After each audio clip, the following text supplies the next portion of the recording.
como uno de los ejemplos el prototipo de las enfermedades autoinmunes, o sea, la enfermedad autoinmune por excelencia, enfermedad autoinmune típica, por decirlo de alguna manera, que es el lupus eritematoso sistémico, es más frecuente en mujeres, ¿no? Cuando las mujeres están en edad fértil, la proporción mujer-varón, teniendo en cuenta que sean de la misma edad, es 9 mujeres por cada varón que sufre lupus. 9 mujeres sufren lupus por cada varón que lo hace. En cambio, en la infancia y después de los 65 años, la proporción es 2 mujeres que sufren lupus por cada varón que lo hace. Entonces, eso nos hace pensar que las hormonas femeninas juegan algún rol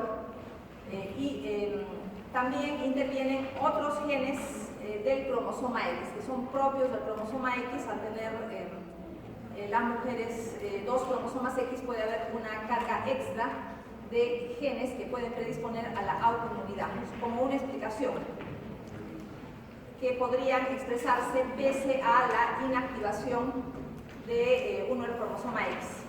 Es más grave en mujeres de raza africana. En cuanto a la patogénesis, el principal mecanismo patogénico es el depósito de complejos inmunes, que fijan complemento y dan inflamación de manera local. Quiere decir que el mecanismo de enfermedad en el lupus es una reacción de hipersensibilidad tipo 3, porque es por complejos inmunes.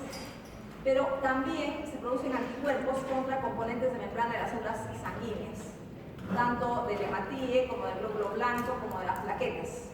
Entonces, si es un daño por anticuerpos que pueden causar, por ejemplo, opsonización y fagocitosis posterior, tendría que ser una reacción de hipersensibilidad tipo 2.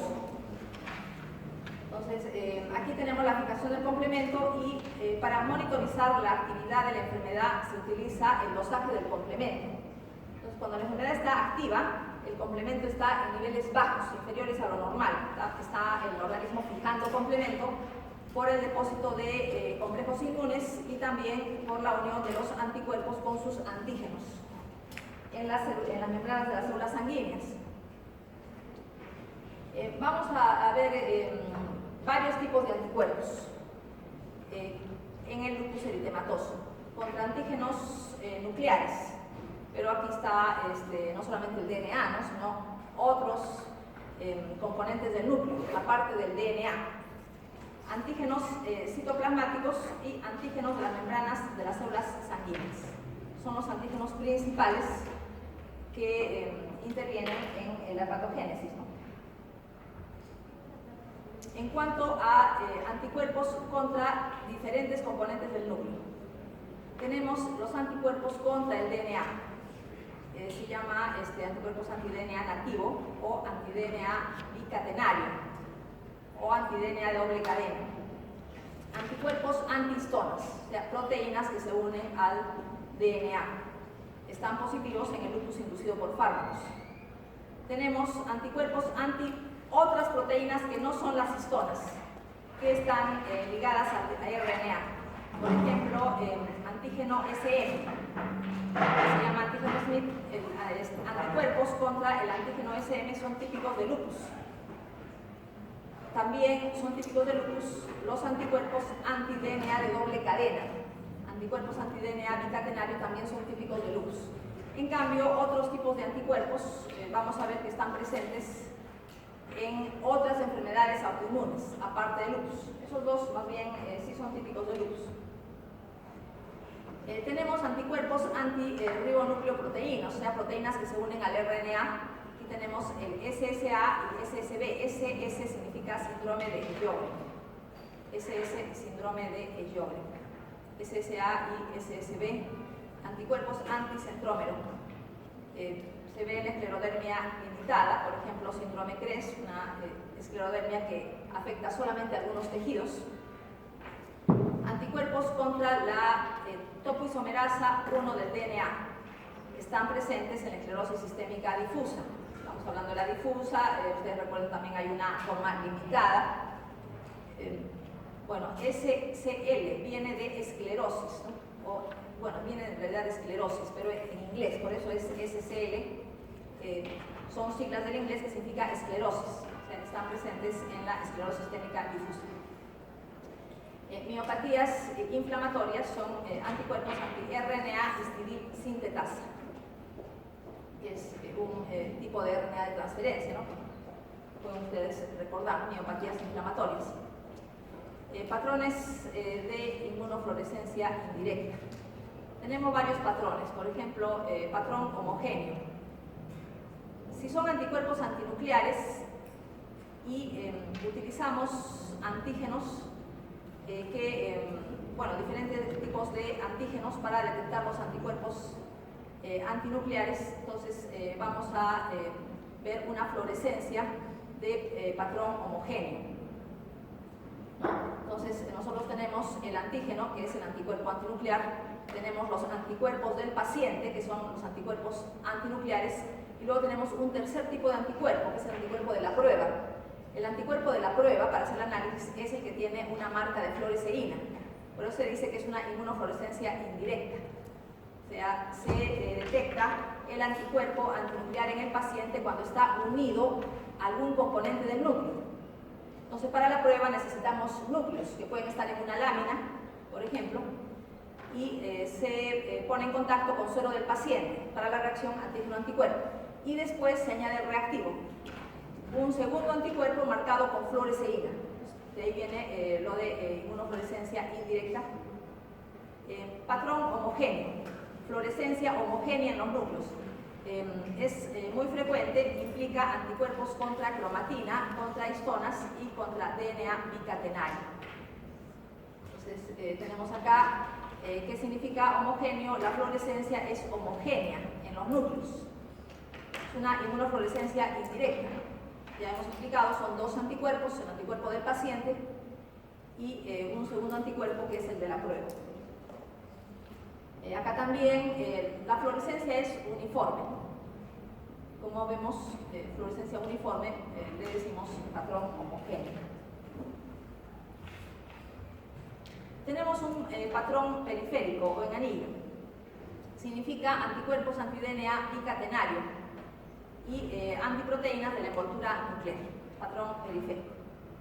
Vamos a ver que la fluorescencia es periférica. Entonces, ¿dónde resalta la fluorescencia? Como si fuera un anillo, ¿no? La fluorescencia es más fuerte en los bordes del núcleo. Entonces, decimos patrón periférico o en anillo. Tenemos también patrón moteado. Significa varias manchas de fluorescencia, varias manchas gruesas de fluorescencia. Indica anticuerpos contra componentes nucleares que no son el DNA. Por ejemplo, antígeno Smith, típico de LES, antirribonucleoproteínas, el anticuerpo SSA, SSB. Entonces, vamos a ver patrón moteado. Varias manchas de fluorescencia. Puntos gruesos de fluorescencia viene a ser patrón moteado. Patrón moteado, aquí también se ve puntos gruesos de fluorescencia. Puntos gruesos de fluorescencia.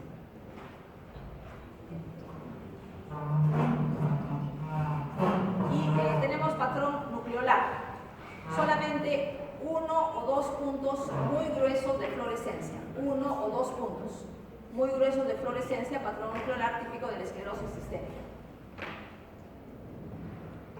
Entonces tenemos acá solamente uno o dos puntos de fluorescencia, pero estos puntos son gruesos.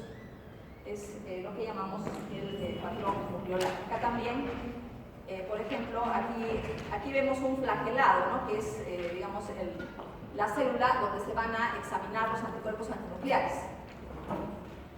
Aquí vemos una célula flagelada y se ve un solo punto. Uno o dos puntos de fluorescencia, puntos gruesos, lo que llamamos patrón nucleolar. Y bueno, tenemos también un patrón anticentrómero que se observa en la esclerosis sistémica, bueno, varios puntos gruesos en este caso, ¿no? Varios puntos gruesos de fluorescencia. Factores genéticos. Bueno, existe pues una predisposición genética y eso lo hemos visto antes, ustedes ya saben eso. Hasta el 20% de familiares de primer grado de los pacientes lúpicos tienen autoanticuerpos, aunque no tengan enfermedad clínica.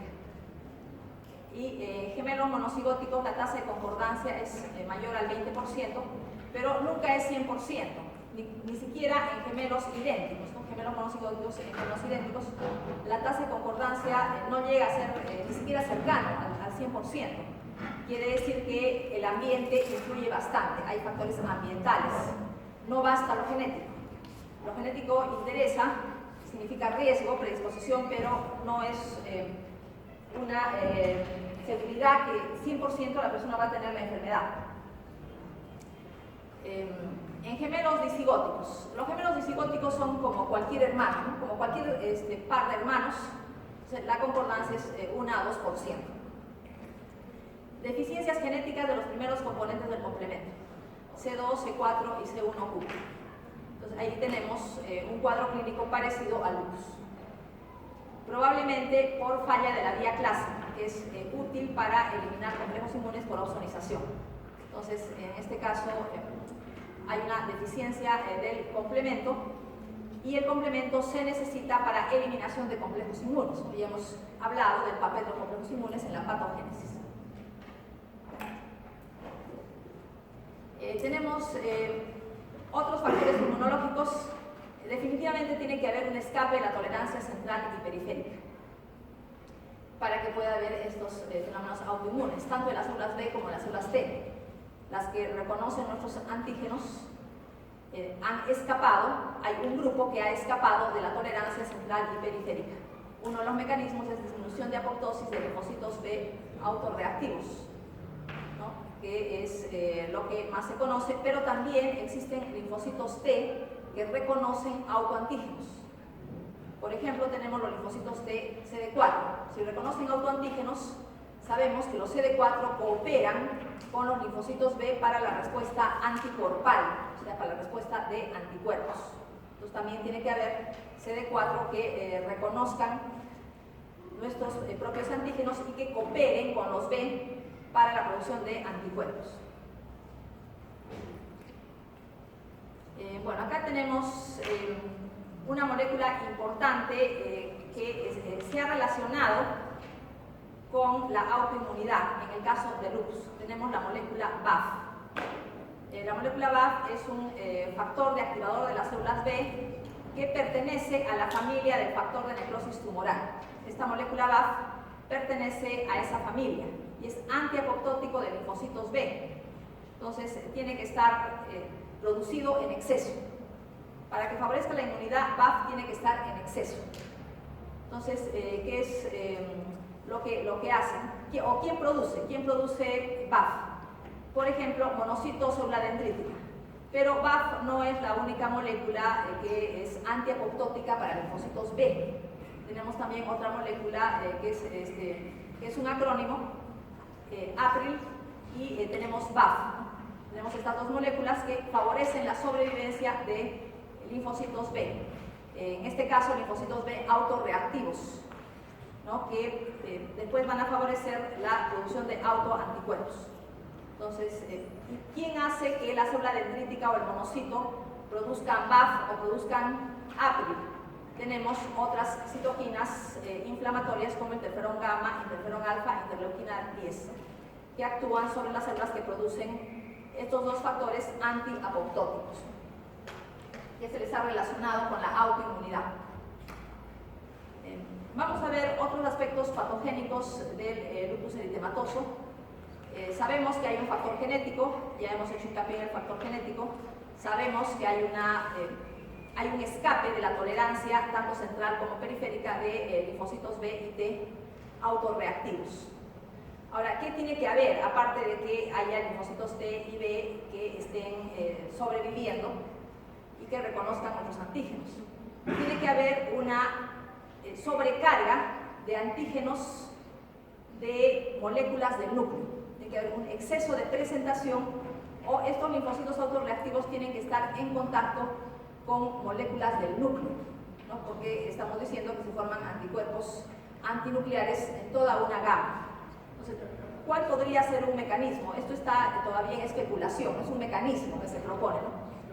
Puede ser una falla en eliminar todo el material nuclear de los cuerpos apoptóticos en el caso de tejidos necróticos o tejidos que tienen muerte celular por apoptosis. Entonces puede haber persistencia del DNA en estos cuerpos apoptóticos. No se elimina de manera adecuada por alguna razón. Entonces vamos a tener material nuclear, por ejemplo cromatina y otras proteínas del núcleo. Si no se eliminan de manera adecuada, va a haber un exceso de presentación de estos antígenos a linfocitos T y B autorreactivos. Se puede montar una respuesta inmunológica porque se puede superar la necesidad de coestimulación. Tiene que superarse la necesidad de coestimulación para el caso de los CD4 de linfocitos T, y los B pueden reconocer los antígenos de manera directa. Ahora, ¿cuáles podrían ser los pasos siguientes, ¿no? Después de que haya un exceso de presentación de antígenos nucleares a linfocitos autorreactivos? Tenemos una respuesta inmunológica con formación de complejos inmunes, pero estos complejos inmunes tienen como antígeno material nuclear, cualquier molécula de nuestros núcleos. Entonces tenemos una estimulación al mismo tiempo de la célula dendrítica y de la célula B. Por ejemplo, la célula dendrítica estimulada por estos complejos inmunes. Estos complejos inmunes pueden ser internalizados por la célula dendrítica y también por el linfocito B. Entonces tendríamos, esto siempre es una especulación, tendríamos una estimulación de los receptores TOL que reconocen ácidos nucleicos. Sabemos que hay receptores TOL para virus. ¿Cómo reconocen los virus? Reconociendo ácidos nucleicos de características especiales, ¿no? Eso ya lo sabemos. Entonces, no son todos los tipo TOL, los receptores TOL, sino solamente algunos, los que reconocen ácidos nucleicos, tipo DNA o tipo RNA. Su función es reconocer ácidos nucleicos de virus, pero podrían reconocer también la porción antigénica de estos complejos inmunes. Y tenemos aquí la producción de interferón 1 por la célula dendrítica, que podría potenciar este reconocimiento y una formación posterior de mayor cantidad de autoanticuerpos. Entonces aquí tendríamos que el linfocito B, estimulado por interferones tipo 1, fabricado por la célula dendrítica, se diferencia hacia célula plasmática productora de autoanticuerpos. Entonces este es un modelo, en realidad no es una cosa que esté probada, pero es un modelo que se considera que es una buena posibilidad hasta la actualidad. Vamos a ver los criterios del lupus eritematoso. Tenemos 11 criterios. Sin embargo, el paciente no tiene por qué tener los 11 criterios, basta con que tenga 4. Si tiene 4, dentro de un contexto clínico adecuado, entonces podríamos hacer un diagnóstico de lupus eritematoso sistémico. Vamos a ver criterios clínicos y criterios de laboratorio. Clínico, rash malar en alas de mariposa.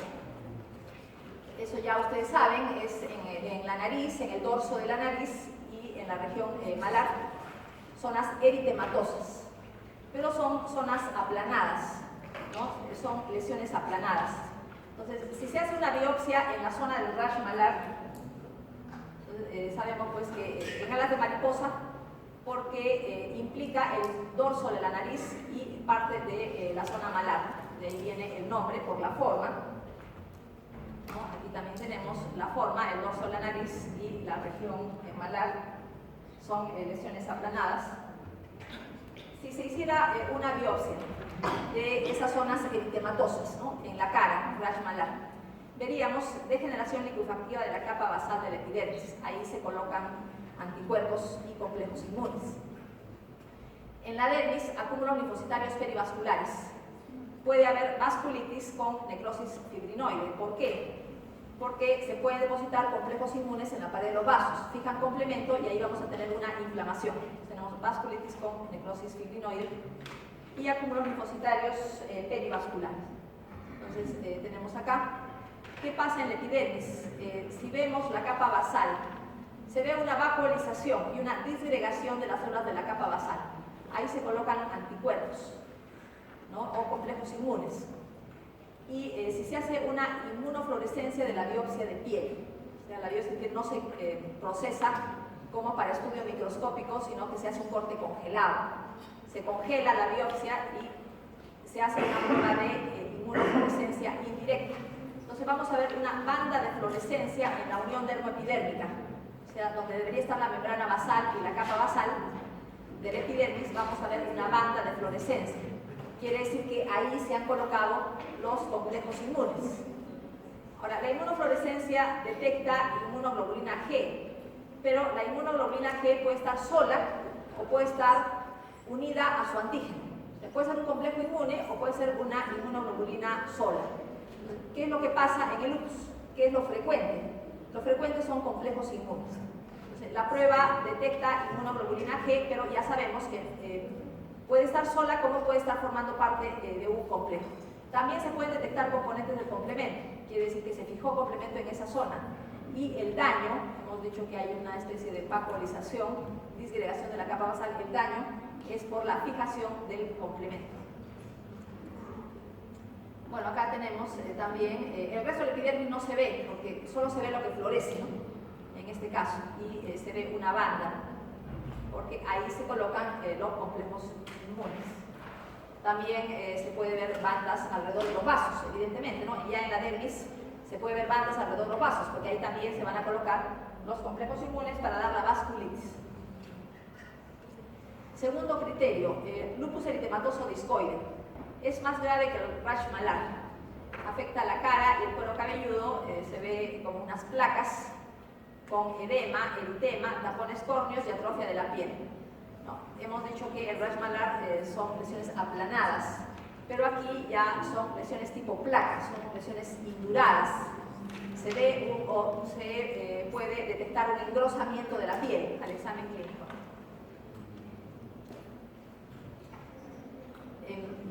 El lupus eritematoso discoide, estas placas de la piel, puede ser la única manifestación de la enfermedad. A veces solamente hay hallazgos en la piel, nada más. Con el tiempo, el resto de criterios puede aparecer. Hallazgos de inmunofluorescencia, bueno, en la piel es igual a lo anterior, ¿no? Tenemos fluorescencia como una banda a nivel de la membrana basal, en la capa basal del epidermis y alrededor de los vasos. Tenemos ahí la fluorescencia.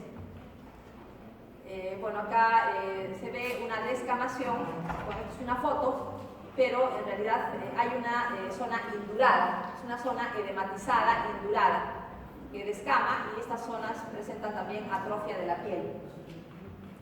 Bueno, acá también, ¿no? Son lesiones más graves y más extensas. Rash malar era nariz, la región malar, pero lupus discoide se puede ver cuero cabelludo, en otras partes de la cara también. Una biopsia de alguna lesión, ¿no? De lupus discoide. Se va a ver atrofia de la piel es muy delgada. Se pueden ver folículos pilosos con tapones de queratina. Tapones de queratina, los folículos pilosos están ensanchados por tapones de queratina y bastante inflamación, abundantes linfocitos alrededor de los folículos linfoides, alrededor de los vasos también. Eso hace que la placa sea indurada. Estos linfocitos, estas células inflamatorias, le dan grosor a la piel, aumentan el grosor de la piel. Se ven de esa manera. Fotosensibilidad. La exposición a la luz ultravioleta o a la luz solar empeora el rash. O pueden aparecer nuevas lesiones. Entonces, aquí se ha visto un papel de la luz ultravioleta en la alteración de antígenos que puedan explicar la fotosensibilidad en este caso. Úlceras orales o nasofaringe. ¿Por qué puede haber úlceras orales? Si tenemos, por ejemplo, vasculitis en la mucosa de la boca, en el tejido conjuntivo de la mucosa de la boca, vasculitis. Entonces va a haber un proceso inflamatorio que se va a extender al epitelio, puede haber ulceraciones por esta razón. Artritis no deformante. O sea, hay dolor articular, hay signos de inflamación, o sea, eritema, hay calor, derrame articular en articulaciones, pero no hay la destrucción del artritis reumatoide.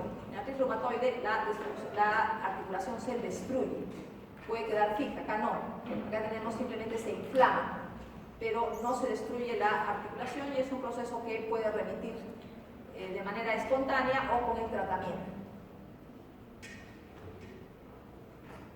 Policerositis.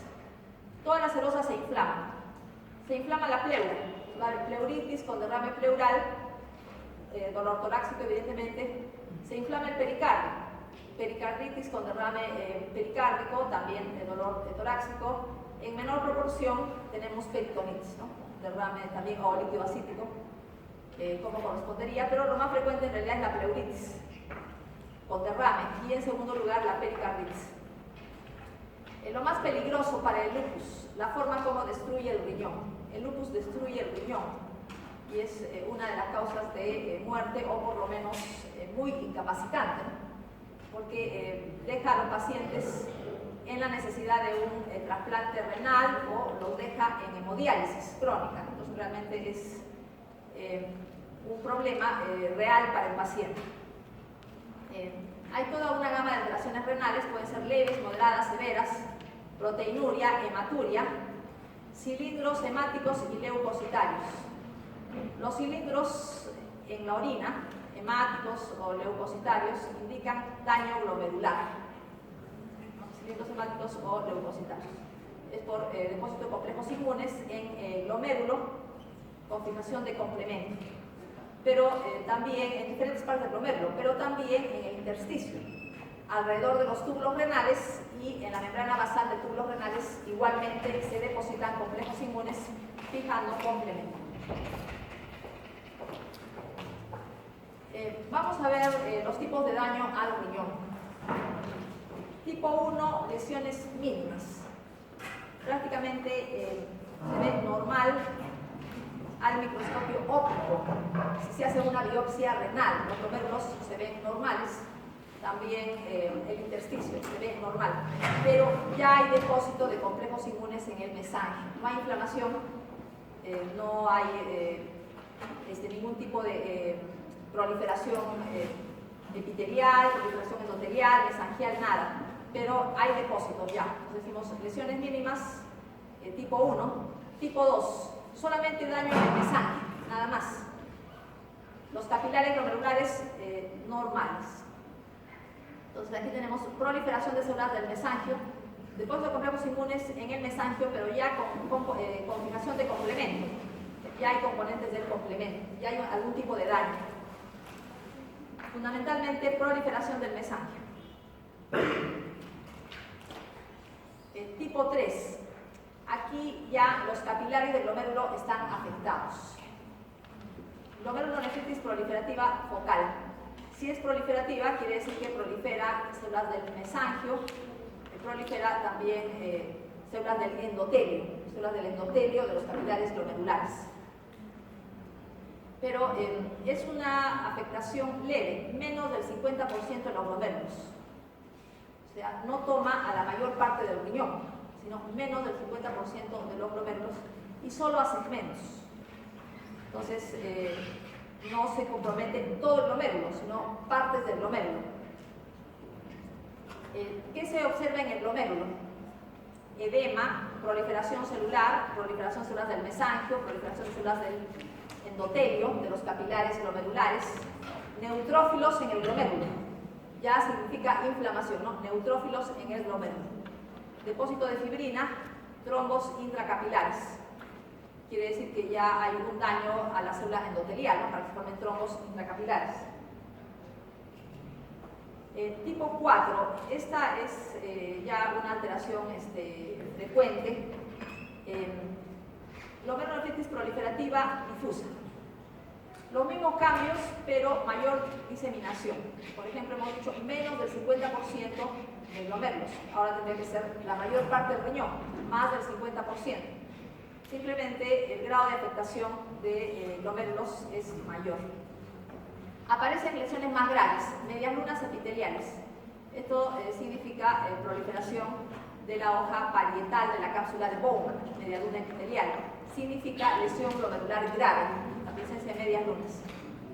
y necrosis en porciones del glomérulo. Puede haber necrosis en porciones del glomérulo. Tipo 5, glomerulonefritis membranosa. Se llama membranosa porque las membranas basales del glomérulo, o sea, de los capilares glomerulares, están muy engrosadas, Pero cuando tenemos una glomerulonefritis membranosa no hay proliferación, solamente engrosamiento de membranas basales. No hay proliferación, no hay inflamación. Pero, ¿cuál es el cuadro clínico? Proteinuria intensa, que llega al síndrome nefrótico. En este caso no hay hematuria, no hay inflamación, pero sí hay una proteinuria intensa que llega al síndrome nefrótico. El tipo 6 significa nefritis esclerosante avanzada, esclerosis de más del 90% de glomérulos, es un riñón terminal. En este caso, tiene el paciente que estar en una hemodiálisis crónica si es que no ha conseguido un donante para el trasplante. Ya es un riñón terminal que tiene una capacidad funcional mínima. Bueno, acá tenemos nefritis lúpica, este es un glomérulo. Tenemos la hoja parietal de la cápsula de Bowman, acá hay túbulos, y vemos dos zonas eosinófilas por la fibrina.